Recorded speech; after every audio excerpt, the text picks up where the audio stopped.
ఒంటరినై అనవరతం కంటున్నాను నిరంతరం కలల్ని కథల్ని మాటల్ని పాటల్ని రంగుల్ని రంగవల్లుల్ని కావ్య కన్యల్ని ఆడపిల్లల్ని జగమంత కుటుంబం నాది ఏకాకి జీవితం నాది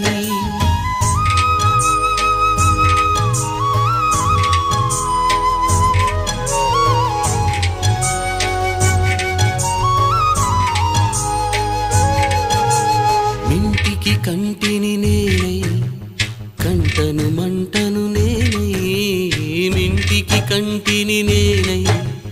కంటను మంటను నేనై మంటల మాటున వెన్నెల నేనై వెన్నెల పూతల మంటను నేనై రవినై శశినై దివమై నిశినై నాతో నేను